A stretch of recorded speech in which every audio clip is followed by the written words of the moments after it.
listen, everybody. BetOnline is your number one source for all your basketball info, stats, news, and scores.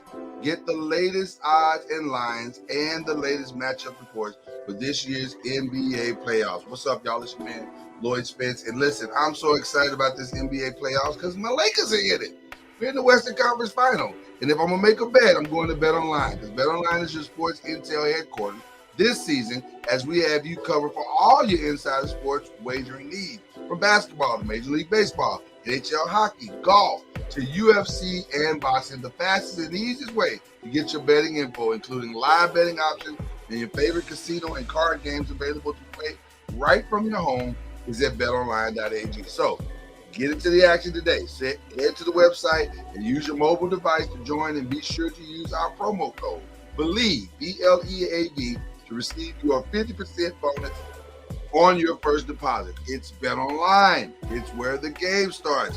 And the most important thing to do is tell the noise maker.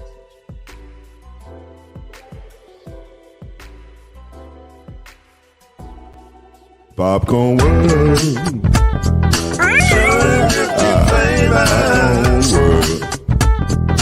Popcorn World. Yeah.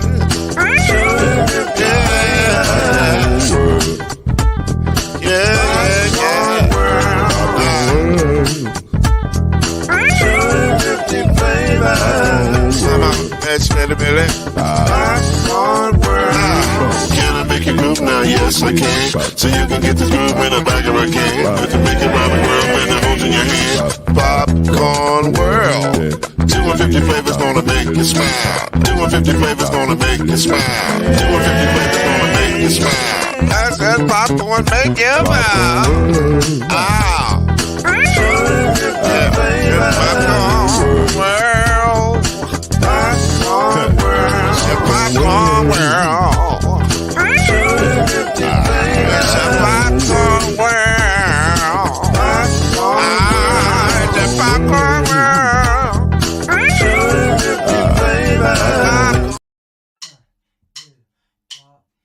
You're now listening to BLEAV in the ACC with Heisman Trophy winner and Florida State legend, Mr.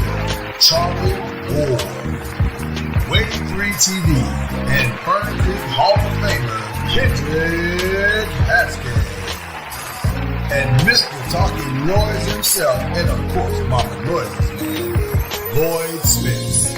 And now it's time for BLEAV in the ACC.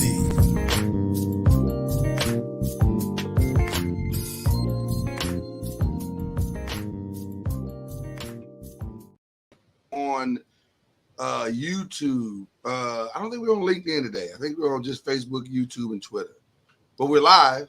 That's Kendrick Haskins. It's Lloyd Spence. We're having a good time. Charlie Ward is en route. He'll be here in just a minute. He had big meetings this morning. Big things popping. Hopefully, little things are not stopping. So so anyway, we got a great show for you today. We really do. And a lot to talk about, despite the fact that it's the quiet time of the ACC, other than, obviously softball and baseball is going on, whatever. But there's a lot to talk about, and way more than we probably anticipated when the week started. So we'll get into all of that. But before we do, I got to talk to my man Kendrick because he's in Louisville, Kentucky. And this was an important week for Louisville, Kentucky. So I want to kind of put a bow on the passing of Denny Crum. The memorial was Monday, yeah. And I hear it was quite a time. So Kendrick, how was the experience, brother? I mean, it's I feel bad using the word awesome. Yeah. To describe a memorial service. That's a weird thing to say, right. Yeah, but it was very cool to see if you're somebody that grew up in Louisville during that time when Denny Crum was roaming the sidelines, to see all of those former players there. I mean, Griff was there, and Rodney and Scooter, of course, were there, and the list goes on and on and on. Yeah. As I said, I didn't go to the funeral, but I did go to the memorial service at the KFC Yum Center, and I think the announced attendance was around 8,000. Oh wow! Yeah, and they had Billy Thompson spoke, and Junior Bridgman, of course, Griff, Junior and Bridgman spoke Junior Bridgman spoken was great. like Yeah, words yeah, in front of people. in front of Yeah, people. yeah, Wow, yeah. Junior Bridgman how spoke, about that? Okay, and then shout out to well, Junior Bridgman. yeah, then and then and Kenny Payne spoke, and then Susan Denny's widow also spoke. Oh, They really? also Wow, that's awesome. they also had some nice video tributes from Jay Billis and Mike Krzyzewski and Very cool. Dick Vitale, and one that got a small smattering of booze, John Calipari. Well, listen, um, funeral or no funeral.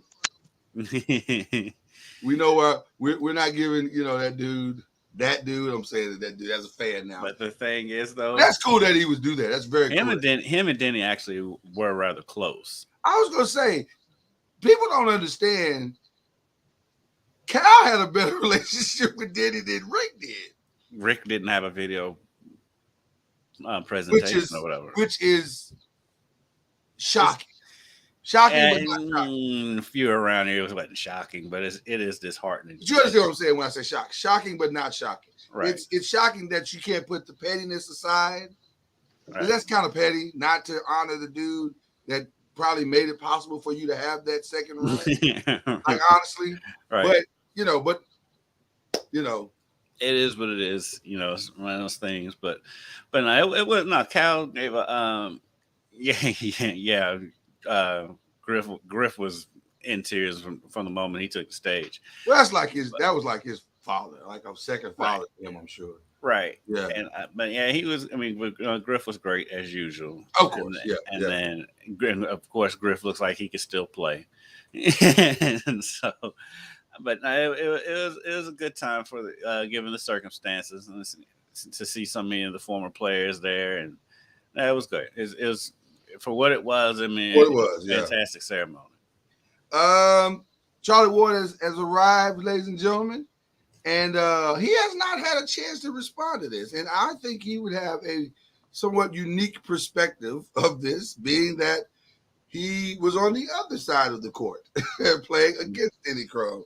And what were your memories of the late, great Denny Crum, Charlie?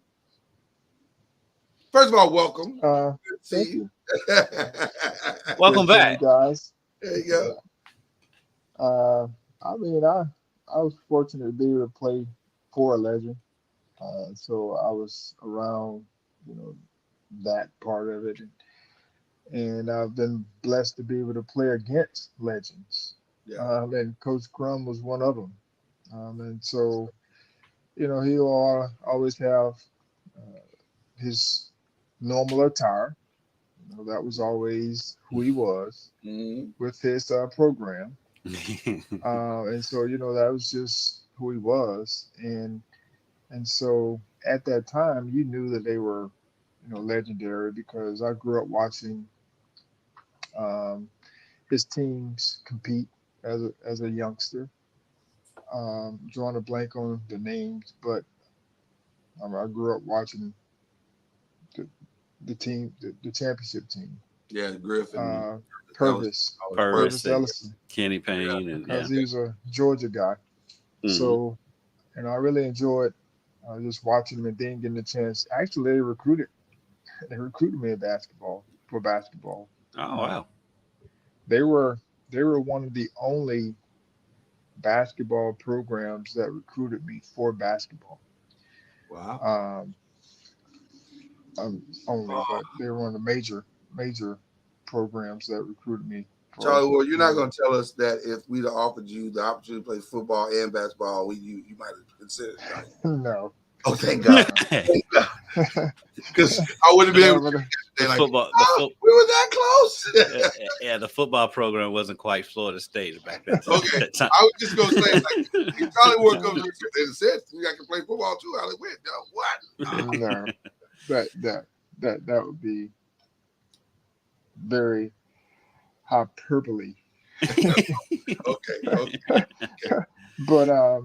But just his presence on the court and his demeanor within his players is, of course, they were going to run this system. They're going to have big guards, Yeah. so you knew just what type of program he was going to have. But just the respect that you have for his program, the success that they had, and the young man that he's coached and created, be able to help them to where they are today. Just a testament of who he was. Well, listen, again, great man, a legend in the game. I hope history doesn't diminish it nationally and globally. I know it won't locally. Locally, I'm sure they're thinking about cities and streets and buildings that they can name after him right now. But but hopefully the game will continue to honor its legends as it typically.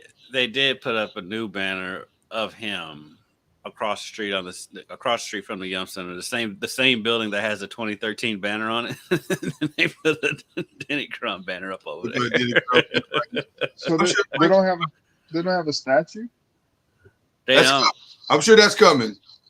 They don't really. The only U of L statue there is Johnny Unitas.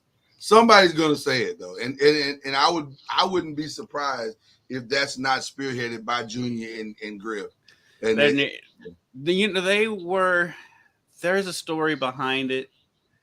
No, they were trying to. No, that it wasn't Denny. They was trying to get a Wes Unseld statue, but the Unseld family didn't go for it, which is weird. But yeah, I would imagine there probably will be a push for a Denny statue outside the Yum Center.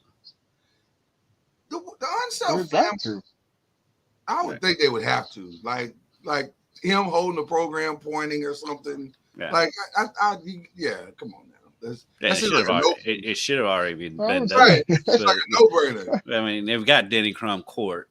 But with the current administration, it's more likely to happen than with the former. administration. The previous administration was not, for whatever reason, they were not the biggest fans. But that's a whole nother conversation. Okay, so like I said before we at the start of the show, we got a lot to talk about that we didn't expect to have to talk about. But earlier this week, quietly and seemingly out of nowhere, a story broke that 7 teams in the ACC are saying, seriously though, how do we get out of here? Like, wait, what? And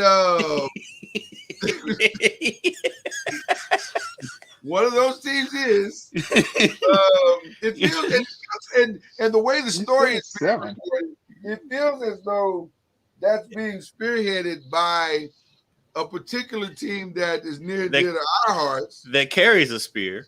Right. That carries a spear, spearheaded and carries a spear. And so the teams that are currently having meetings or have had private meetings, Clemson, Florida State, North Carolina, Miami, NC State, Virginia, and Virginia Tech, to determine, quote unquote, how unbreakable are the conference's current agreements in TV deals really. It has gotten to a fever pitch because, and the reason why they're asking about this ACC contract is because for those who know or don't know, the ACC deal with ESPN is through, and I didn't know this, is through 2036, yes. Which feels like a mistake in somebody's part. Like, why would you sign that deal? But John Skipper got over on him. God, he got over on him. But he said if the school was to leave, they would have to pay exit fees of about $120 million to the league, which, by the way, would still own their home game rights. This is the equivalent of signing a 360 deal to death row and Suge Knight. So I'll tell you how crazy that affected things. The reason why we could not carry Denny Crum's memorial service live was because it was at the KFC Yum Center, and the ACC has those rights. To the Yum Center? Anything in the Yum Center? Basketball, yeah. Yes, that's why we couldn't broadcast it. It was streamed on the ACC network. So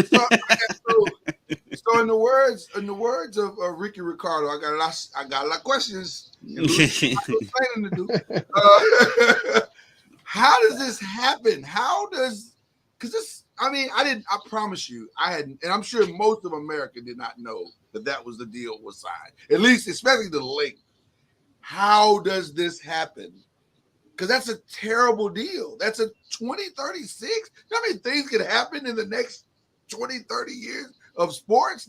Why would you sign this deal? So anyway. Well, the person who signed it is no longer in office. Right. And so it was a recent type deal because at the time it looked like it was beneficial or okay because of, I guess, upfront money or whatever the case may be. But there should have been some provisions. I don't know who, lawyers. I mean, there should have been somebody in the room saying this is not good. How can we, leverage this time constraint? I mean, that was because when it was signed, it had to be about 5 or 6 years ago, or longer. It may have been longer than that. Yeah. So I just think, when you always look back, and you start thinking about mistakes that were made. When you do something, you're like, this is a mistake that was made. That was one of them. Charlie, you know what's funny about what you're saying? For the last 5 years, collectively on this podcast and probably everywhere in America, everybody's been saying, why don't Notre Dame just go ahead and join the ACC? It makes more sense for them. Now we understand. Because, my God, they how much money they would have to give up to get into something that's 10 times worse? Right. Because I feel like conversation to bed. They're never joining the ACC. I feel like they made that deal because I think they made the deal right along time when all the conference realignment was going on. They did. They finally got the conference settled, and they were thinking about longevity more than they were thinking about financial sense.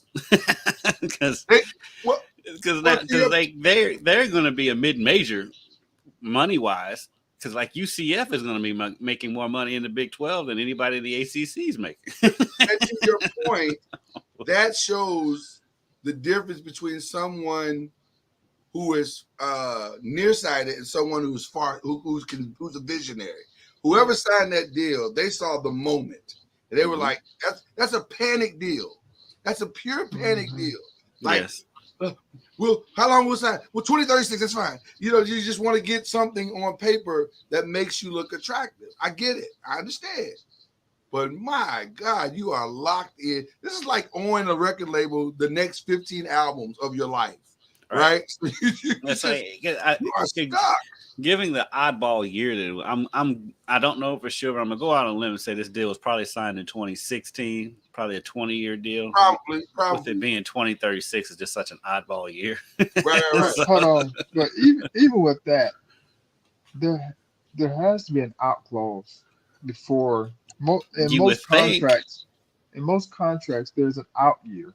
Like if we need to renegotiate, we'll give you 10 years or whatever it is as an out clause. Everyone has an out clause somewhere in a contract. And if they did not sign an out clause, then whoever was a part of that they're probably not there, and they're not there. Like, and Charlie, if I pay you $120 million as an exit fee, you can't control the rest of my games. That's $120 million doesn't get me out. I'm still. What kind of mafia deal is this? Like, what are we talking about? This is the Sopranos the Sopranos sports deal. Like, so that is the reason why. Now that you all are explaining all of this, that is the reason why these 7 schools who are making, probably the bulk of the resources, or bringing in the bulk of the resources during this. I mean, for the ACC, that's the reason why they are picketing. No question. Just call it for what it is. Right. No it is hilarious that Virginia Tech is in that mix, considering their last few years. Well, they But had basketball success. The Right. ladies. on the women's side, but yeah, um, U of L was rumored to be an eighth team in there, and then we talked to somebody yesterday from the Big 12 because it was rumored that U of L may jump to the Big 12, and the talk around the Big 12 is like, I mean, there's interest, but again, with that contract, nobody's going anywhere. They got a lot to work out between league. I mean, but this is, and then here's the other thing. Now, one of the names that's surprisingly not a part of this is Duke, and that's really surprising to me because from the basketball side, I would think that they have a ton of leverage to sit down at this table. Because I would argue that Duke basketball makes as much as Clemson football. Like in comparison, like because Duke games are getting put on TV no matter what. Yeah, but Clemson's got a couple of national titles in there, and so does Duke. when Duke ain't won a title in a long time. I'm saying, but they have the cachet of the national championship always hanging over their brand. Football, yeah, but football's. Well, I agree with you on that side. Football rules the day. But I would say Duke is probably making more money than some football programs. That's but what I'm not saying. Clemson. That's what I'm saying. But they're the basketball equivalent of it, is what I'm saying. Right. And so they would be able to sit at the table and say, hey, yeah, we need to get out of this deal. Because they're not, I mean, listen, this is such a bad situation. So let's talk about where it goes from here. How did they get out? How is this the beginning of the end? Like, it feels like this is the beginning of the end. It does feel like that the ACC eventually is going to no longer exist. Yeah. I mean, like I said, change the name of the show soon is what I'm saying. Yeah, I mean, when you start looking at it, move to Cuba. I mean, the schools are starting to gather together. They're joining their alliances again in some fashion, however you want that. Now it's just in the conference to bring a stink to what's going on, uproar. And at some point, I mean, there's some lawyers out there. Oh yeah, that can dig and scratch and claw to find something in the clause to where they can wiggle their way out of it. And I mean, I've seen lawyers get people off, yeah, in a trial because they have the resources to be able to dig and claw and find something. And I think essentially this is going to come back, I hope it don't go through the courts. That's what normally happens. right. Ends up going through the court system, and there's an injunction, there's this and there's that, and there's all these legal things. And next thing you know, you're $20 million in the hole with the lawyers to get you out of a $120 million deal. Right.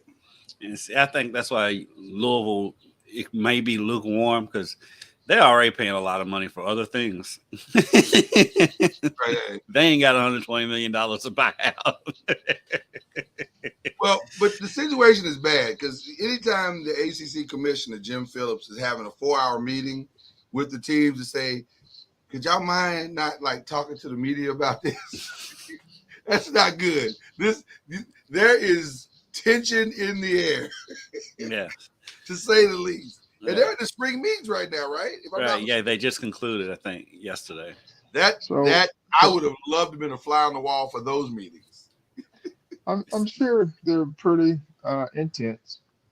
I mean, I've heard, some people say that they when they walk in the room, their eyeballs and they can feel the heat because they're leading the pack in some of this stuff. Was this meeting rated R? It feels like this meeting was rated R for language. Oh yeah, I've heard it was rated R for language, strictly for language, no other reason. So that's part of it. But when you're going to be a leader in something, there's going to be tension, and you just have to be willing to live with it. But the greater cause is, how can we improve? That's what, essentially what this is all about. How can we improve our financial gains? Um, because the people around us, they're improving. Yeah. They're not staying status quo. They're improving their facilities. They're improving their visibility. They're improving a lot of different things. And so, how are we going to move forward? I think this is what this is all about. And the other part of this, Charlie, to your point, your great point you just made, how that to me, this is my non-legal mind speaking right now. There seems to be only one path to this, and that path is not great. That path is not a paved road. It's a dirt road with rocks and mud and potholes. And that's renegotiating with ESPN, who has no incentive whatsoever to renegotiate with you. But that's the only way to really try to fix this. So I don't know what Jim Phillips' strategy is going to be, because listen, at the end of the day, it's a money thing, right? At the end of the day, it's about money and how do we bring more in and how do we leverage our brand of ACC everything to make more money. That's at the end of the day what it's all about. Well, the problem is you're at the ceiling because you can't. You got a whole ACC network, so you can't move that needle at all. You can't go out and expand unless the teams get like across the board better, unless they have like one of the greatest years in ACC history team wise, where they're like you got 4 teams in the top whatever, top 10, top 25 that are like, I'm saying the top 10 that are truly competing for a national championship, going into the expansion of the playoffs next year. This is a real problem. Like, there's no way to build true momentum to create change. And I'm telling you, man, it's going to be a long year for the ACC if any of these, especially since it appears on the surface, way too early predictions right now, but it appears on the surface that maybe only one of the teams in the ACC has a true shot to win a national championship. Like maybe Florida State. But do we all, does anybody think Clemson? No. Florida State don't Charlie, have I'm not doing that with you today. Charlie, I ain't doing that with you today. Florida State got a chance to win a national championship. Clemson, no, they don't. Hear this guy. Clemson is not what they were. Notre Dame is not a part of you. So what's the momentum? What's the incentive? But the U is back. Huh? But the U is back. The U is back. Utah was back last year, y'all. Utah did a good job last year. They were in the championship game last year. The U is y'all back. Y'all talking about Utah? No, we're talking about the U. Other U ain't been back for quite some time. They're back. Just ask them. Right in the back of the conference, baby. Yeah. Goodness gracious. This is a real problem. This is a real problem. Oh, it's a serious problem. But I don't see any way out. Like Charlie said, there could be some lawyer out there, big Matlock up out of the grave with his gray suit, and he can come and figure some stuff out.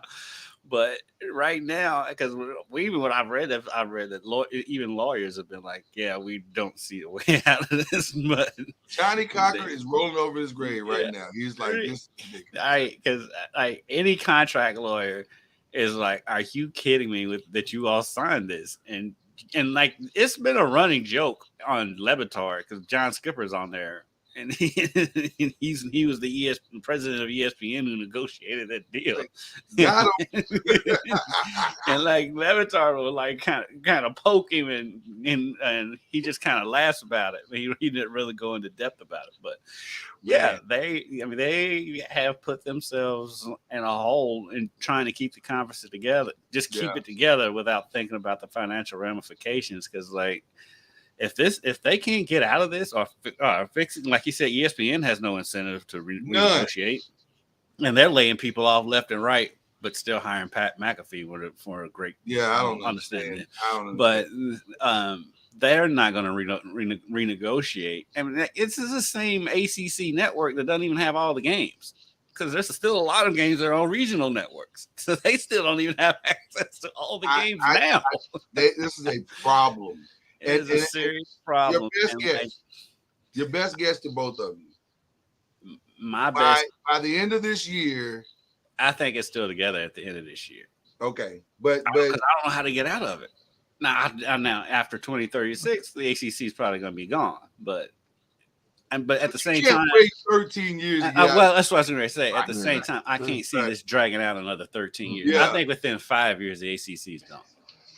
The whole ACC. Well, what's going to end up happening is the realignment piece, I think, is going to come into effect at some point. Meaning this is going to end up in federal court. Mm-hmm. I mean, this is what it seems like, where the federal government is going to have to come in and say, just like the student athletes' rights, mm-hmm. you know, you can't do, even though it's a contract, and we've seen contracts be broken time and time again, and be minimized in a lot of ways. And so where you don't have to pay whatever they're talking about paying on the contract. And so I just think that at some point there's going to come up before 2036. Yeah. Because that it's going to get to the federal government, and they're going to make a decision on the realignment piece to get whatever they're talking about getting, SEC, Big 10, Big 12, whatever the conferences are, and everyone getting aligned in those conferences, to where they probably make it 2 or 3 conferences, or 3 or 4 conferences, and then they kind of pick and choose from those groups or those teams that's in those conferences. So I don't want to prolong this. I know we got other stuff to talk about, but I just thought of something. It's a weird strategy. But could the conference claim, and I don't know what the legal terminology of this is, but like a bankruptcy type thing that forces everything, you know, if you're bankrupt and you can't continue to, you know, go forward like anything. But it's hard. It's hard to say you're bankrupt when you're making at least 30 million a year. I agree. I'm just saying, but some version of a bankruptcy that says we can't continue as a conference. Hey, there's been former presidents who've done it. I guess what I'm saying is it's going to have to be something ridiculous like that actually stands up, like you said, in a federal court, because that's a good point.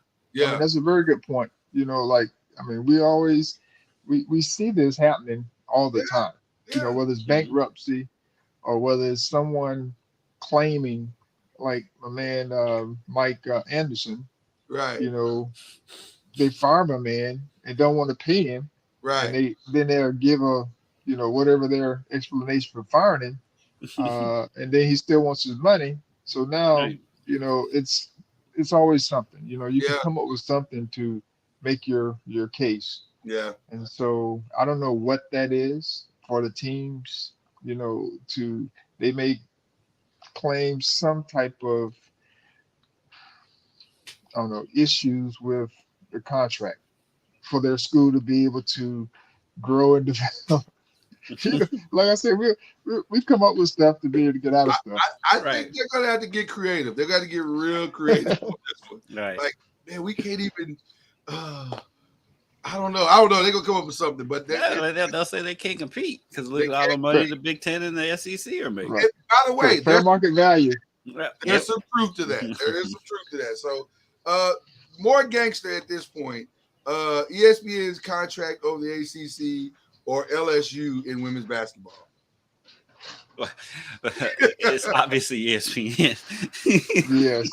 But not by much, though. I don't know. The LSU is killing it right now. We are moving. But hold on. We're Go ahead. gonna revisit this. Okay. Absolutely. The LSU women's basketball, even though We're here right now. they, We're here. We oh, are at the moment. Stay there, Charlie. Give us your feedback. so I see that they're putting together a very good name team. Names, yeah. Right. Okay. So when it's all said and done, and I don't know Coach Mulkey's style, but I've seen this happen where you start putting, some very good players together, and you start cornering all that talent. Mm-hmm. But the I know where you're headed. Yeah. The chemistry has to be there, because who's going to be the alpha? Right. Who's going to, take the ball and be that person? Because if you start putting too many of those in the same room, then you may start having issues about X, Y, and Z. And so I don't know where they are from a talent perspective, but how does everyone fit? Charlie, you are in the words of Kendrick Perkins, you are preaching the gospel right now, because here's the reality. And we're going to get to how this affects the ACC here in just a second. But you have placed essentially, you already have, if you're LSU, two very strong alphas in the room in Flau'jae Jefferson, right? I think the last name is Jefferson. Flau'jae Jefferson, and obviously Reese, Angel Reese. Now you're adding another volatile alpha in Haley Van Lith, and also another volatile alpha in Anissa Moreau. And there's only one basketball, and they're all got the same goal. All four people have the same goal, and that's to make it to the next level, which, by the way, I don't know if that means anything in WNBA anymore, because they're probably making more now in their college years than they could ever make in the WNBA right now. But I will say that as much as Angel Reese, as much attention as she garners and deserves, she doesn't strike me as somebody who has to score. She does all the other stuff too. She does. She only averaged 12, 13 points a game. So I don't think Angel from the scoring perspective is the problem. I think Angel from the culture perspective is the interesting factor, because Angel and Flau'jae and those guys have established a very distinctive culture on that team. And you can see it. And Ken Haley, who has her own personality, is that a nice way to say it, Kendrick? Her own personality, unique personality. And Anissa, same thing, who is now, I don't want to say failed, that's harsh, but has had challenges at now two different schools. It's the same thing that we're saying, a lot of us are saying about John Morant, which we'll get to in a little bit. At some point, it's not your friends. It's not your school. It's you. You know what I mean? And so I agree with you, Charlie. I think stockpiling talent like this on paper looks good, and they will be the clear, in a way, number one team in the nation going into next year. By the way, I think college women's basketball has to take advantage of this moment. This is a moment for them. If they can use this year to LSU everything they do. LSU and Iowa should open the season. Oh, LSU, Iowa, midway, you got to go LSU, South Carolina. Well, they're going to do that anyway. Yeah. But then also, I think you got to go UConn, LSU, or UConn, Iowa. There's so many different. You see, UConn and Louisville signed a 4-year deal. I think you got to go LSU, Louisville. Yeah. Just LSU, Louisville. You can go Iowa, Louisville. If nothing, just for this year, you got to go do that. They're in a moment right now that they can maximize and really push the sport forward with some must-see games. But anyway, but it feels like they're dragging their feet on it too. They are, and that's not surprising either. But Eddie lives to Louisville. That would have left Louisville with a sizable hole. But Louisville has actually done extremely well in filling that gap, bringing in Jada Curry from California, bringing in the what's her name? I have it right here. If I can just, it's a scroll thing, people. It's a scroll thing. But I know it was Jada Curry. Who are the others, kid? You might know them off the top of your head. I don't. Okay. There were three. I'm just getting out of Derby. There were three commits that were very high end. Yeah, they got it, and they got a big too. They got Kiki Jefferson. That was the other one. Kiki Jefferson, Jada Curry, and I think there's one more. Like you said, there's one more that I'm forgetting, but they rebounded quite nicely to the point where I think they'll be probably still as competitive as they've been. But also in the ACC, that wasn't the only thing that happened. They got there was some other movements that were somewhat unique. Lexi Janarski left Iowa State, went to North Carolina. You see Balagoon transferred again? Who's that? Balagoon. Where did she go? I don't know. I saw she left again.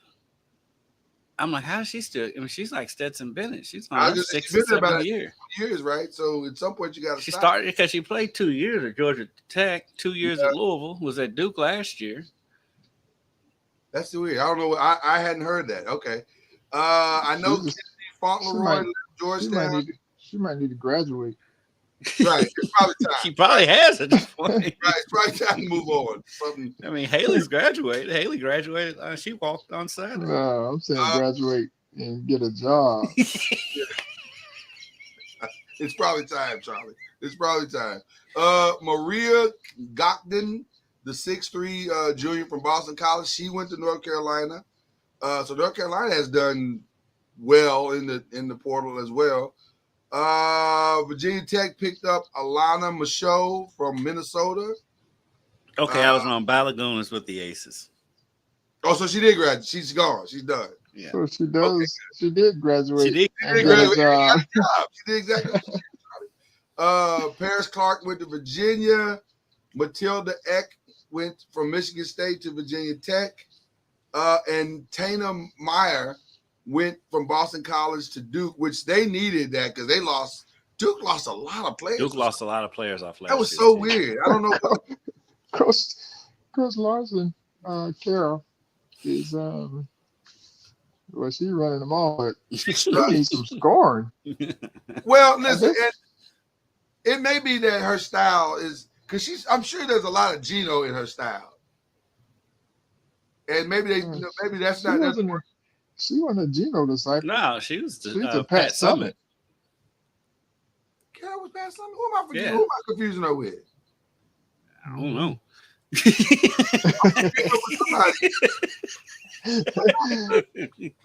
I'm confusing her with somebody. She played in Tennessee. I'm confusing her with. Didn't Gino have a famous Kara? Yeah. Not Lawson though. The Kara he had, she's still playing in the WNBA. That's probably what I'm confusing her with. Then I got you. Listen, but both. I mean, Duke, they need some scoring. So I don't know. You were saying that last year. Yeah, I don't know if that was a system. And then they were complaining, talking about we played with a bigger basketball. They must have been playing a bigger basketball season. Must have been playing with a medicine ball. Right. Listen. The bigger basketball was the least medicine balls from the 80s. A bigger basketball was the least of their problems. That was not the problem with their team. They need like they were good defensively though. They were wonderful defensively. Both teams are playing with medicine balls in their games. But if you're wonderful defensively, if you're wonderful defensively, you're still losing 17-15. That's still not good. That's still not good. So anyway, crazy time in women's basketball. But it's interesting. It's very interesting because I think, like I said, they're in a moment right now. They have a moment. They're in a moment right now where they could be more anticipated coming into the season than the men's college basketball if they market it and do the right things. They got more these marquee matchups. Yeah, they got way more recognizable names. Yeah, way more recognizable names. I think that's a plus for the women because their players are normally there 3 years, at least 3, At Right. least 3, right? because they don't have, they're not itching to go to the WNBA or overseas or Well, whatever. now they they'll may. be there 4 or 5 now because again, like you said, they're making more money. Right, and so it gives them that leg up Mm-hmm. when you start talking about marketability for their sport, because I mean, you think about the ladies who are coming back from this year's tournament. I Mm-hmm. mean, they're It's actually everybody. coming back. Yes, It's just so- about everybody that you knew. right. So now fans can follow their favorite person. And it's genuine parity. Like it's not UConn dominating and everybody else is just playing for second. Correct. There's a legit shot for everybody now. Like and you have a heel, like in wrestling, you have a heel. LSU's you have a heel you now. have a legitimate heel in LSU now. So Yeah, this people could don't like be- them. oh no, they have. There's no love. They will be the because most. of Angel. It's because of Angel Reese. Let's just be honest. I think Kim Melky plays a big role in that too. Well, listen, Haley does too. Van List just pulled an old school. I'm joining the Four Horsemen. Kevin Durant like move. So yeah, she just pulled a Lex Luger. right. So But it's a legit villain team now. It's a legit. but I love that though. I do too. I do too. I love Kim Mulkey's like her personality. Like she doesn't care. Like She what people say about her dress. She definitely don't care about that. She obviously does not care about that. and Angel Reese is the same. Yeah. Like Kim Mulkey made that abundantly clear that she doesn't care. They listen. They I love are. I teach I my do wife. too. I love that it's a heel, and I love that there's teams that do have firepower that could knock them off. I tease my wife about this all the time. There's a scene in one of my favorite movies, Remember the Titans, where Coach Yo's daughter tells her about all these great things that's going on in football, and Coach Boondar looks at her and says, "I do not care." That is LSU. They do not care about what you think about them. They don't care if how you feel about how they run their program. They don't care, and it's kind of a healthy attitude for a team to have. Just do what you do and let the chips fall where they may. I mean, they're definitely the Monstars. Oh God! Listen, on paper they're going undefeated. On paper they're going undefeated next year. I don't know what, because they just got strong on the interior. They got a better backcourt now, and they have a championship pedigree. On paper they're going undefeated, but we know that's not true. But they only lost 2 games last year. Right.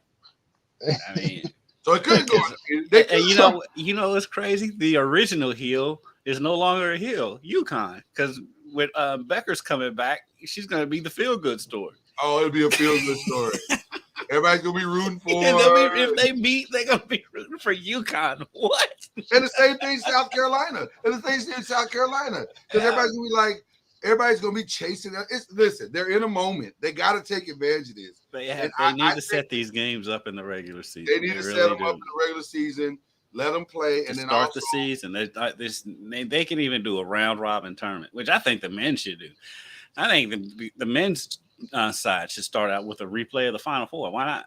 One of the best suggestions that I heard was they need to do a Dickie V type classic, or that opening. You know that opening thing they do every year with the 4 teams, like right at the start of the season. Every year.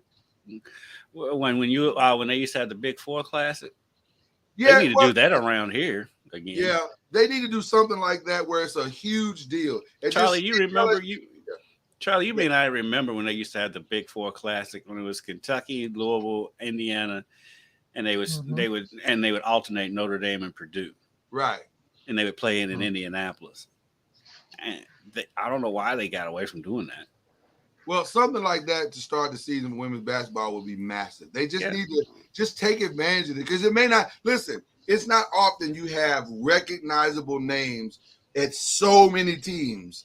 Even Lauren Betts, who was the number one player, I guess, a year or two ago, she transferred and went to, I think, UCLA or something crazy like that. So there's a moment here happening here you got to take advantage of. That's all I'm saying. That's all I'm saying. Okay. We just had a draft.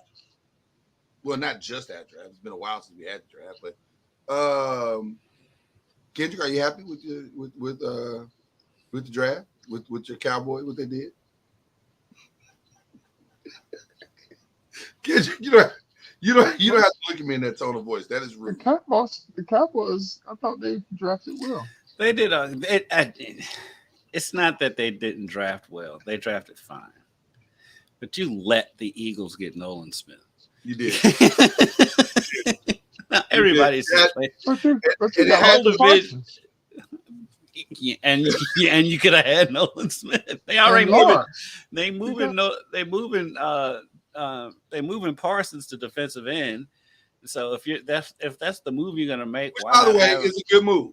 That's a good move. But if that's the move you're gonna make, why not have another Michael Parsons still playing linebacker? But Nolan Smith is not a linebacker. You can put him anywhere. I you know, it's not even a thing that I've necessarily just had to have Nolan Smith. I just had to have him not go to the Eagles. Right. That's my problem. We can't keep letting the Eagles have all of Georgia's defense. That's the real problem that we're having. At this point, the whole division is just playing for second. We're just all playing for the wild card. Well, shout out to ACC, who was able to put 32 players into the league this year. How did you feel about your draft, Lloyd? Listen, I'm gonna be honest with you. I loved it. We got. What are you doing with Saquon? Saquon's gonna be there. He ain't going nowhere. They're gonna figure it out. They're not that far apart on the numbers. You see, Zeke's probably gonna end up as Cowboys. Which I said that originally. I think Zeke should come back to the meeting with Jerry Jones in a purple Thanos suit and say you couldn't live with your own failure. And I never believed that Zeke was actually going anywhere because there's no market for Zeke. There's no market for him. There's not. So if he's going to keep playing, and if he's going to agree to a lesser deal, which apparently is what's happening, he's a Cowboy for life. Zeke is a Cowboy for life. You are what the market says you are. Which, by the way, shout out to Lamar Jackson, who also found out. Maybe it's not as green as over the other side of the But he was in a good spot because they didn't really have a lot of options either. So they had to kind of work things out too. But I'm happy for them. I'm happy that they got our boy at receiver. And so Can I talk about the elephant in the room? Speaking of Lamar. There were two things that happened in the draft that I was not happy about. And the league doesn't know what the three of us know. Number one, Josh Downs going to Indianapolis was perfect. That is as about a perfect situation as he can be in because he'll play alongside Michael Pittman with a rookie quarterback and they'll all grow together. That's a really good spot for him. He's a really good player. He is really good. And they're going to find out just how good he is. But the other one that I know the three of us all loved and probably on draft day was going, oh, wow. Our boy Zay Flowers. Oh, man, Zay Flowers. Our boy Zay Flowers. That is, if Odell can be a measure of what he was, just a measure of what he was. And if Bateman can pan out. And if Bateman can, Bateman take all the pressure off of Bateman. There's no pressure on him now. You don't have to. All he has to do is catch 6 long balls a year, and the offense opens. Listen, Zay being in that offense, on paper, they are a problem. They could be a problem. They are legitimately actually talking about Baltimore offensively. Outside of Lamar. Zay Flowers with an actual quarterback now, and if J.K. Dobbins can stay healthy too, I mean, oh man, they got an offense now. The Ravens can be scary. Yeah, they're set up to do some things now. Yeah. And everybody's happy. Everybody's under contract. Now they do have a new offensive coordinator, so that's going to be the interesting part, I think. Yeah, but he's not a run guy. He's not a run first guy. They're going to open it up. I I think you're going to see a different Ravens team this year. But I think you will too. I hope so. with the X factor that Lamar can take off at any time and get you 25 yards. Anytime he wants. Well, now the onus is on Lamar to improve his accuracy. Well, he's got 260 million on short. Lamar's problem is not it's funny though. It's like they want to criticize it. His long ball's not his problem. Lamar's problem is the short passes. Right. That's where he's got to get a little tighter. He tidies that up. They're going to be scary. But like I said, the NFC East, Lloyd, we're battling it out for the wild card. Well, I mean, I feel good about our chances for the wild card. I don't know about y'all. I mean, I feel good about I feel good about Dallas's chance for the wild card. They're just not winning the division. It's gonna be tough. The Eagles got considerably better. I could not believe that the two Georgia players went to the Eagles. I was stunned. I'm like, how does this keep happening? They keep dropping. But why does the league devalue them? Now, because they all got stuff on them. But you know what? The only good thing about it is the Eagles are the new Raiders. The only good thing about it is, though, is that they're pushing the older guys out and trying to start the younger guys. So maybe there's a window where we can take advantage of their youth. But that's what the Patriots do. Right. They're just taking a page from the Patriots. Yeah. Georgia is very similar to what Alabama used to be. Where, they have top-rated players, and they come out, and you start seeing them as they get older. Most of them are still there. When you start looking at the rosters, they're still there. Doing well. And Georgia players are very similar. They've had a good run here the past few years, and they've had top-notch draft players coming from their teams, mostly defensively and offensive line. You've seen a lot of offensive linemen go and play well. That is just the saving way. Yeah. Saving way. That's probably the best way to say it right there. Charlie, before we get out of here, any thoughts on your Knicks? What happened? They lost.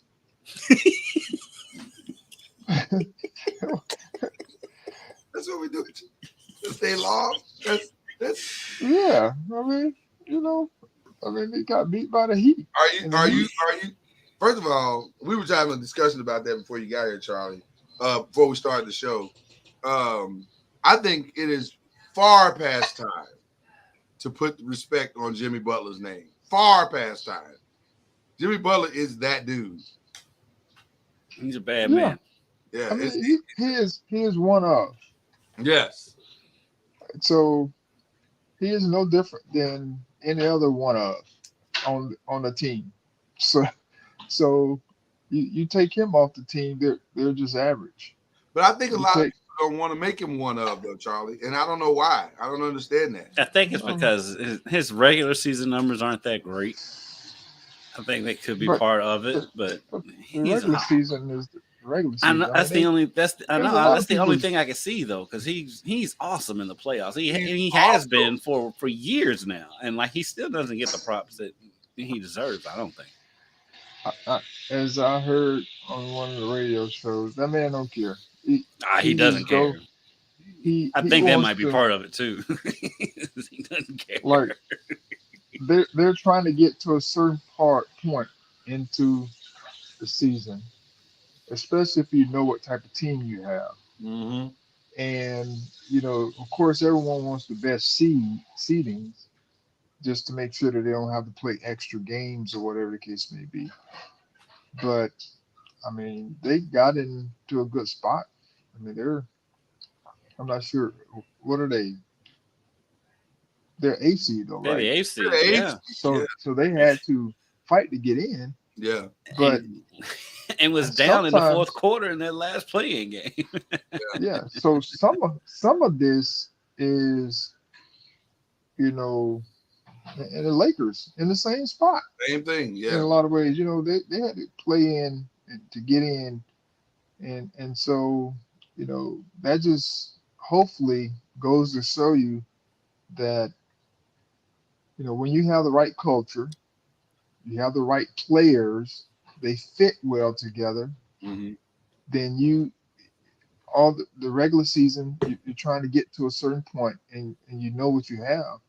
Because if you can get over that hump, and what I mean by that is getting to the playoff picture Yeah. at a certain time, and you start getting your pieces back, and and guys not hurt, and guys stepping up and playing, and I just think culture wins out when you have quality players, and that's what you're starting to see with a lot of the teams that are still in it Yeah. today. The Final Four, I mean, they got the same players. Yeah. They- Major players. They have the same players Yeah. that were there 2 or 3 years ago when they had it in the bubble, Yeah. Mhm. and so they just added some pieces around them.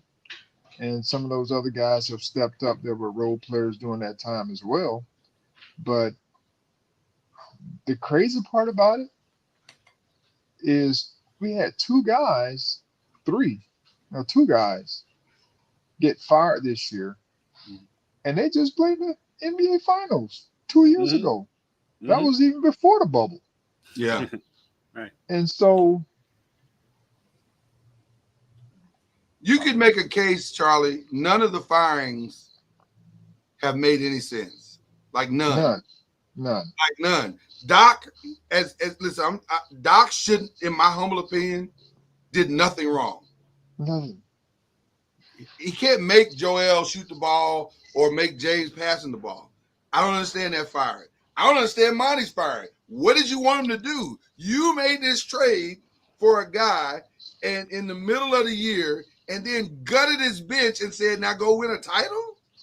Sorry, 35-year-old guys don't just, every 35-year-old guy can't just step into a gym and go win a title. Yeah. Doesn't work Yeah, that way. that to me, that's the sign of a new owner. That's what that Yeah. is. New owners just Yeah, come in and want to make a splash.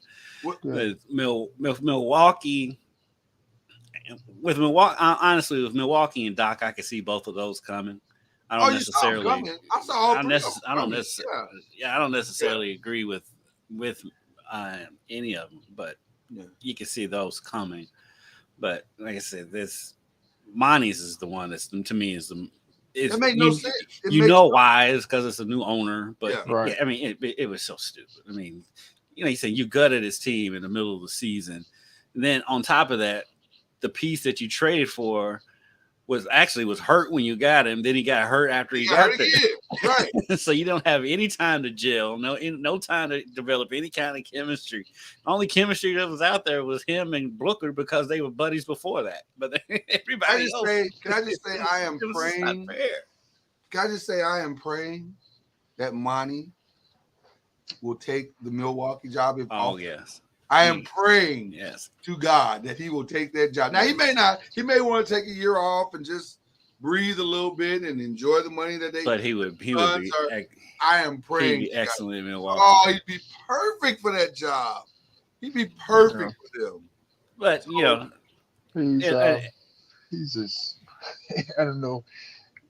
He's in a state of trying to figure it out right now, just like all the rest of them that's kind of been let go. Yeah. There's family things going on, and so I don't know where he's going to stand moving forward. And he's praying, God will show him and give him direction. I'm just hoping. But I can see Doc. If say Monty doesn't take the Milwaukee job, or if they offer it to him, I mean the best fit I would say would be for Doc. Doc would be great there too. To be at Milwaukee. Yeah, it'd be great. Because most times coaches don't get those. I mean, they don't get those type of teams. Right. To kind of continue. Most times you end up with, young teams or bad teams, they're right there. Mhm. Like they're literally right there, and they just need another coach that can help get them back. Yeah. And I don't know what the owner or whoever was making decisions was thinking about, when they got rid of Coach Bud, but their quality, they don't have to go and get a newbie, I Right. should say. Right. You Right. know, a Right. newbie, They can get an someone that established coach. correct. Yeah. I wonder with Doc though. I think it's now what 10 game sevens he's lost. He's like losing his coach in game 7 or something. I heard that's He heard is, that but stat. you know what? I also I'm like just the way- wondering, like, if you're Milwaukee, do you consider that when you're making your decision? But if you're going to consider that, you have to consider the whole, not just the blanket narrative of that he's 0 and whatever in the last game 7s, but also consider that he's lost those game 7s when arguably most of his best players have been hurt in some point of the series that he was in. So it's not as simple as he lost those game 7s. Right. Like this last I just thought it out. No, you're right. You're 1,000% correct because you can easily take that narrative and run with it, and a lot of people have. But I love that. The other day Richard Jefferson was breaking it down and reminding us all. But remember, Chris Paul was hurt for this one. Blake Griffin was hurt for this one. Mhm. This person, I mean, he's had a run of bad luck that's been quite astonishing. Like that's more astonishing to me than the fact that he lost the game 7. And then in this year in game 7, he had the two mentally softest superstars in the league. I mean, going into Boston. they could not have played worse if they tried. But anyway, but Lloyd, you haven't mentioned your Lakers today. I haven't. You're trying to keep them under the radar. I'm using the Charlie Ward strategy right now. We're good. How did you feel when you're down 3 with 50 seconds left? Mm-hmm. You have LeBron James with the ball being guarded by Jamal Murray with 5 fouls. Yeah. And LeBron pulls up for 3.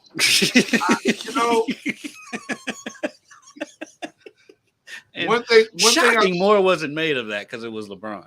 One thing I've heard a lot about in the last few days about Denver is that the air is really thin up there. So my only thought process is that maybe the combination of the thinning of the air messes with cognitive thought. You know what my thought was? What's that? JJ Barea.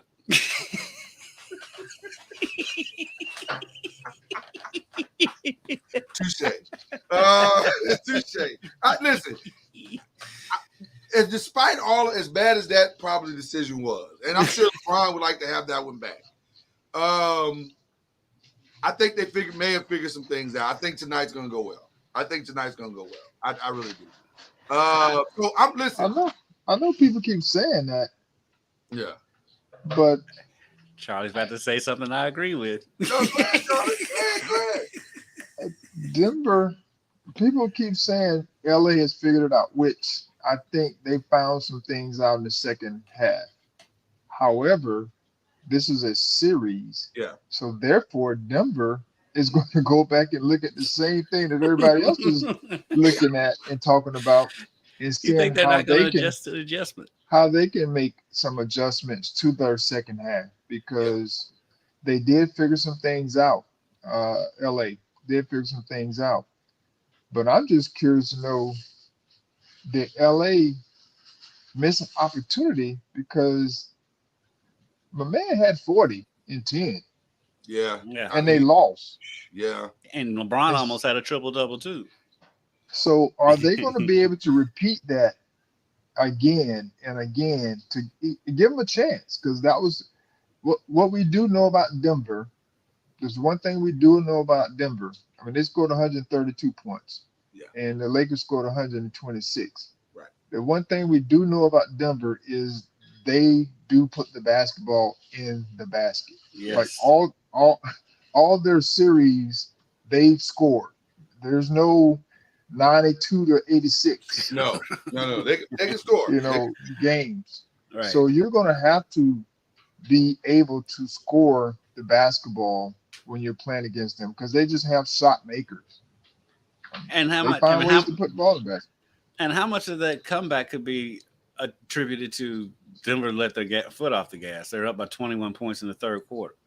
And see, I don't know if that's what it was. I think it was more so. The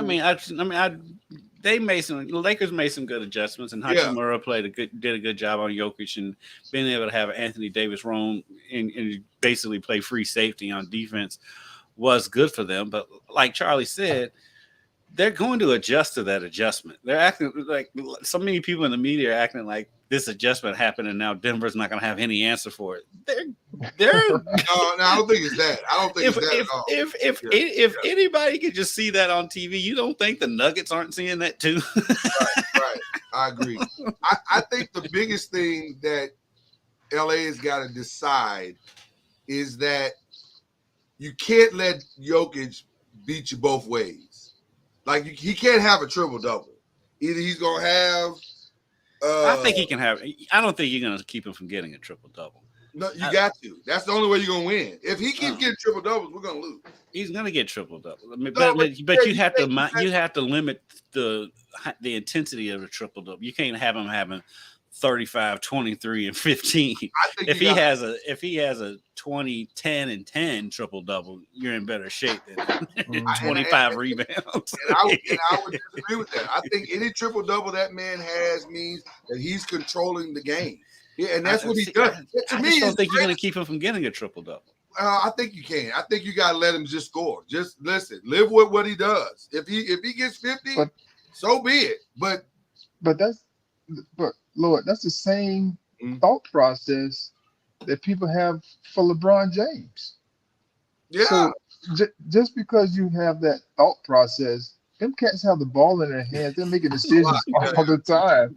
So. And he's got pieces around him to get him 10 assists without a problem. Yeah. But that's what I'm saying. I think the discipline, if Jokic has you chasing those guys on open threes and this, that, and the other, you're going to lose that game. You can't. Bro, you saw what they did in the first half. My God, the man that we would chase. It looked like a fire drill out there. We were scrambling around trying to find guys. Through all that, to me, through all that, watching that, as great as he was playing, to me, the key in the first half was Michael Porter. Yeah, that's what I'm saying. We can't let everybody go off. That's You just got to hope that some of these guys miss shots. And I think then you got to be able to rebound. That is where you have to try to limit, because you can't take away everything. You got to take away some things. And if you're gonna, Phoenix let Jokic get 50, whatever it was he had, and they lost. Right. If that's exactly. If you're gonna do that, then you know that you're gonna have to score on the other end. Yeah. And he's gonna get 50. And Denver took something. I noticed they took something from Golden State, which was, even though Golden State lost, they were pulling Anthony Davis out from the basket, and Denver was doing the same thing. That's a big reason why Jokic got so many rebounds. If you looked in there, the ball comes off the rim, and there's like a bunch of 6'4", 6'5" dudes trying to keep Jokic off the rim. Because he's out on the perimeter guarding this guy. It will be interesting. It will definitely be interesting to see what happens tonight. But I like our chances better. I can understand Lakers feeling good coming out of that game, but if I'm Denver, I feel very good coming out of game one. Listen, at the end of the day, Denver's up 1-0, so they should feel great. Be mindful that whoever Anthony Davis is guarding, they'll probably start setting more screens. Yeah. Off the ball. That's what they're gonna try to do. And be out on the perimeter. Yeah. Because all five guys for the Nuggets can shoot. That's on the floor at all times. They have 5 shooters on the floor at all times. At all times. Except when Jokic comes out. It should be interesting. It should be an interesting situation. I love this series. I like this series more than the Heat Celtics, and the Heat Celtics was amazing last night. But this Nuggets Lakers series, I think it's going to be unbelievable. It's lining up to be, for sure, especially if you're going to get performances like that from your centers. Let's give some shout outs. We haven't done that in a while. Let's give some shout outs here. We always start with the great Charlie Ward. Coach Junior. So, Well, shout out to, of course, my Lady Seminoles, Coach Lonnie Alameda, and the Lady Seminoles for winning the ACC regular season and tournament championship in softball. And so they're going to be playing, I think, tomorrow, the first round of the, whatever the playoffs is called. I think it's just Uh, called the tournament, Charles. yeah. And so they're playing, I think they're playing Marist here at Florida State. We're hosting. But we got a tough region. who's in the region? We have South Carolina and UCF in our region. No, along with UCF is a perennial power, aren't they? I'm pretty sure they are. They won their conference, the AAC, whatever they're in, and so they'll be Big 12 next year. yeah. But it'll be interesting. They prepared themselves for it, but I'm happy for us. He said, I'm happy for us. My shout out actually goes to someone we talked about earlier in this show. Okay. Haley Van Lith. Oh, okay. Because she graduated in 3 years at U of L. So congratulations to her. She walked on Saturday. So props out to her for getting the job done in the classroom as well as on the court. Now she can go out and make her money and probably take basket weave at LSU. Yeah, she's taking anything challenging. Were her teammates there? I did see a picture with her and Narissa there. So I did see Marissa Russell. I did see a picture of those two together. And so she did something in 3 years that apparently Stetson Bennett couldn't do in 7. that was. I'm sorry. If you go, you weren't wrong. You weren't wrong. I'm sorry. If you go to college for 7 years and don't graduate, you deserve all the smoke you get. Speaking of, I didn't bring this up, but did y'all hear that Caleb Love is leaving Michigan and that one of the he couldn't get in. He couldn't get in. That's what at least that's what they're stating, is that he couldn't get in. I don't know if all of that's true or not, but they're saying he couldn't get in. He didn't have enough credits or something. Yeah, the credits didn't. That I've never heard. I've never heard of that. That dude's been in school for like 4.5 years. The credits didn't match. Yeah, I've heard that happening to credits. I've heard that happening to regular students. Right. It doesn't normally happen to 5-star transfers. So I don't know. Seems weird to me. It's kind of fishy, Lucy. It's kind of fishy. So I don't know. I don't know what that's about, but anyway. You know what? Shout out to you guys first and foremost. I missed you guys tremendously. It's good to see you. You both had good weeks, and I'm excited about all the things going on with you guys. We can't talk about any of it right now. Any of the things going on in our lives publicly, but soon we will be talking about a lot of stuff, hopefully. And so I want to give a shout out. And then we didn't give a chance to give a shout out to any of the mothers, but happy post-Mother's Day. I hope you all had a good time. Happy Mother's Day. Belated. Yeah, belated Mother's Day to all of the mothers out there. And then shout out to, and this is a weird shout out. Shout out to the Inside the NBA crew. And my shout out to them is because I've heard a lot of, I'm going to use some Charles Barkley lines now. I've heard a lot of idiots and talking heads talking about the Ja Morant stuff from ridiculous perspectives. He needs to stand he didn't break any laws and this, that, and the other. And I was so proud of the Inside the NBA crew for just telling it like it is. Here you are, a young man with tremendous responsibility as a leader and a role model, whether you want to be or not. And I'm sorry, sir, that comes with some pressures that you have to meet. And you don't get to act a fool and do ridiculous things. And we're supposed to absolve you. This is the world. This is the real world that you live in. And did you break any laws? No. But was it insanely dumb, and you're on a dangerous path, young man. Let's just be clear. You're on a very dangerous path because everybody's talking about this one incident. But the truth is, you've had 6 to 7 incidents over the past year that are all questionable. Very, very questionable things. That's called a pattern. You have developed a pattern of bad behavior, and it's character now. This is character we're talking about. So you got to look in the mirror and examine your character and ask yourself, who do I want to be? Or more importantly, who does God want me to be? Mhm. What was I created to be? Was I created to be a great basketball player, be a role model, and take care of my family? If that's what you're created to be, go be that. Stop trying to be all this other stuff. And I appreciate the inside NBA team, Shaq and Kenny and Charles for just and Ernie for just telling it like it is, not all this other political mumbo jumbo nonsense. This is not hard. Stop doing dumb things, John Moran. Right. I mean, you literally just got off of being suspended for doing this. Yeah. Yeah.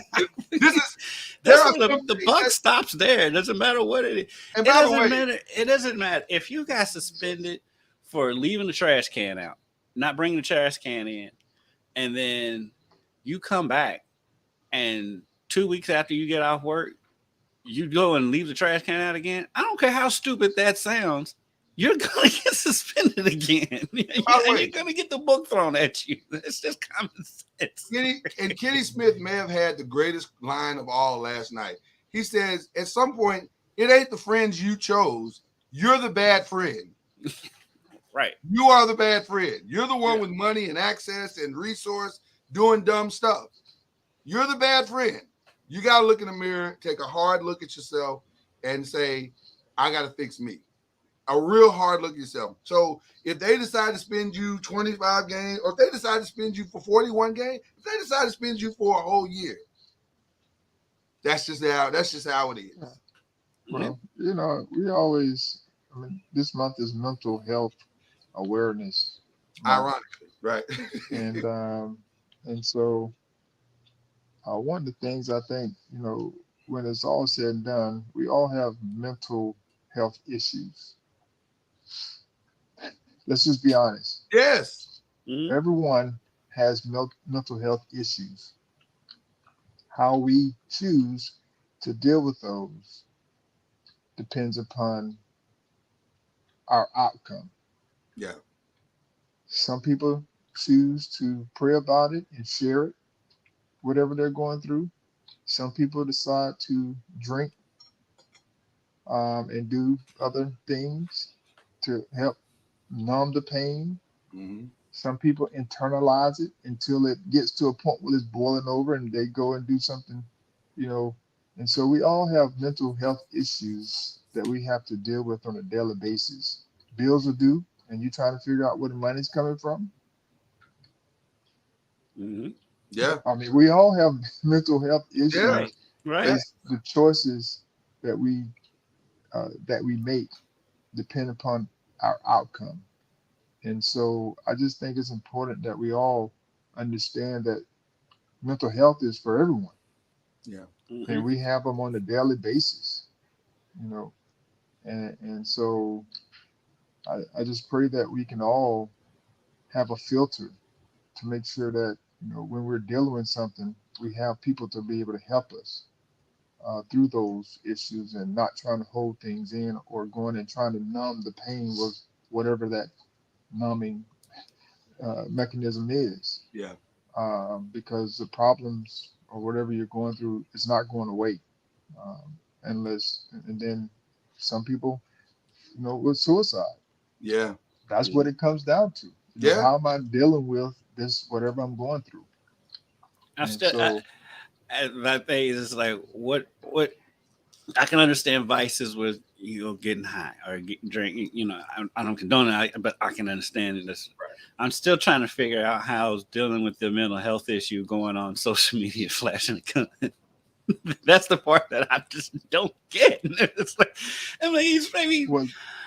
I try to be understanding and everything, and I know part of it is because of the times we're living in, and it's just this generation is just different. Yeah. But you just got suspended for this. Yeah. Hour and And a you're half. like, yeah, I'm hyped. Right. Ain't my gun again. What? What? I want the NBA. I want the NBA. First of all, this is not a black or white issue. There's nothing racist. Oh, because I've seen dumb I've seen comments coming from all over the spectrum. This has nothing to do with his race. The punishment to me should be in alignment with helping Ja Morant become a better person. And here's how I liken it. I liken it to if my child does something. I have traditionally been a corporal punishment person. I have been. But I don't use it often because to me, it should never be a first thought. It should always be a last resort. Hmm. Like the final thing, you've pushed this element so far, and the final thing is I got to deal with you somewhat harshly. I think this is where we are because you're not going to get it unless I deal with you harshly. But I'm hoping that a harsh punishment coupled with some, because I'd like to see him be mandated to counseling of a real counseling, not 30-minute counseling, real counseling and some check-ins. I know that seems harsh, but some check-ins with the commissioner. Hey man, are you getting it? Are you starting to understand? Let's figure this out. Because here's the reality. This is the reality. We know this as black men. Brother, you about to be out the league. You're 10 minutes away from being out of the league completely. Mm-hmm. Memphis is not a have to. Memphis is a luxury to the league. Whatever they get out of Memphis, from sellouts to whatever, you're not a major market. They can move Memphis tomorrow, and they've been trying to move Memphis. If we're being honest, they've been trying to move Memphis. So you're a luxury. It's a blue collar town. They're barely making the bills. It's a luxury. They will move on from you.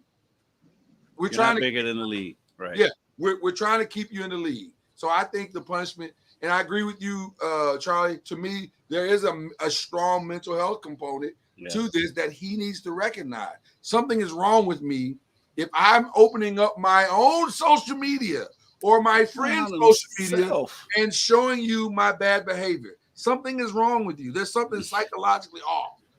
You got to fix that. And I want the league to partner with him to fix that. But also send a message to not just him, but to everybody saying we can't tolerate this. Right, because I've seen a lot of people pointing out that Chris Kaman has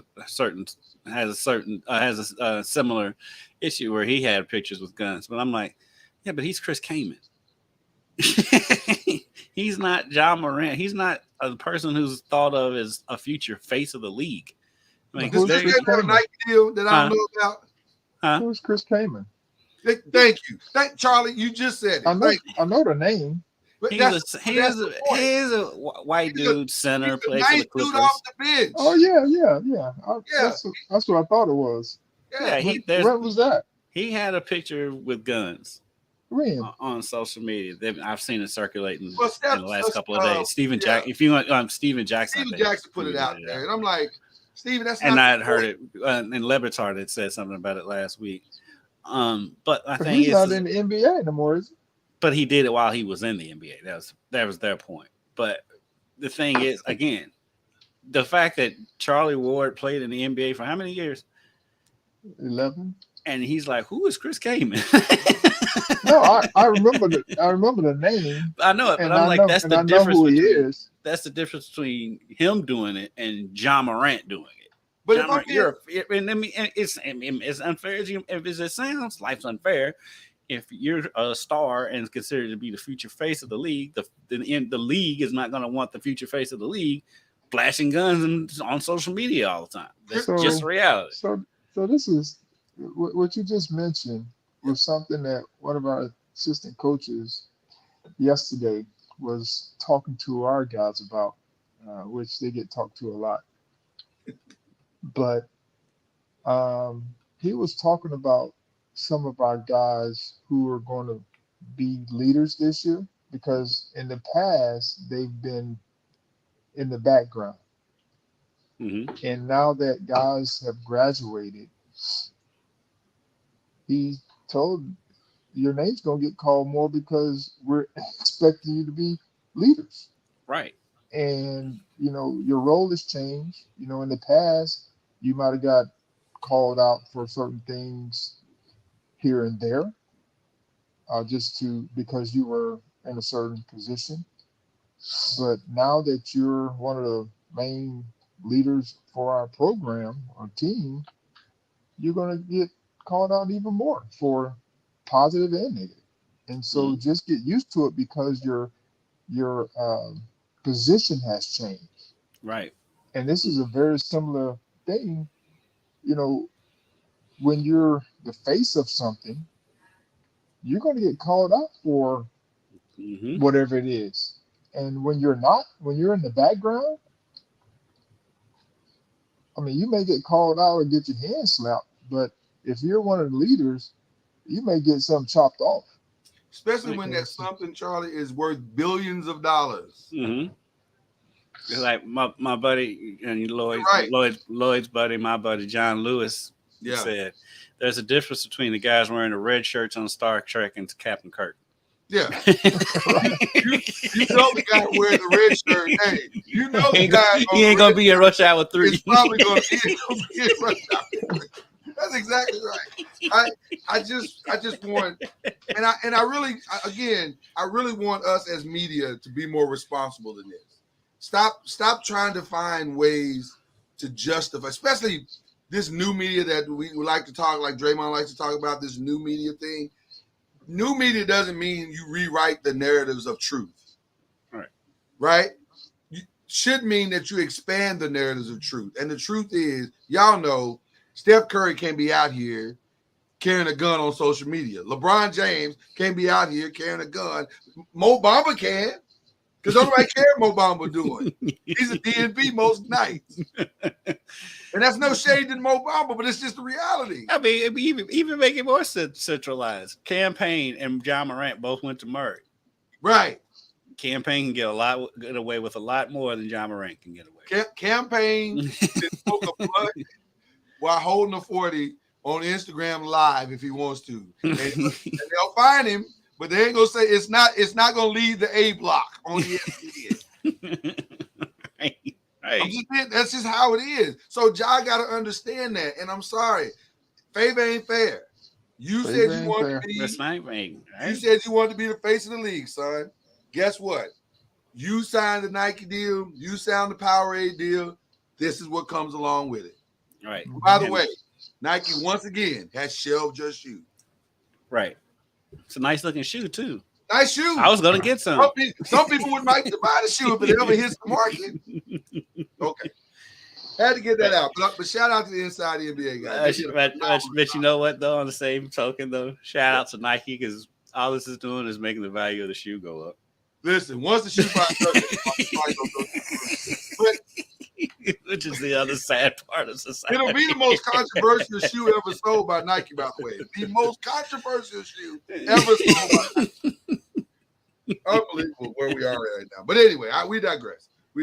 I had to get that one out because it's been bothering me all week. I was so proud of the Inside guys last night. I was like, thank you. Finally, somebody saying it the way it should be said. Okay, we got to get out of here.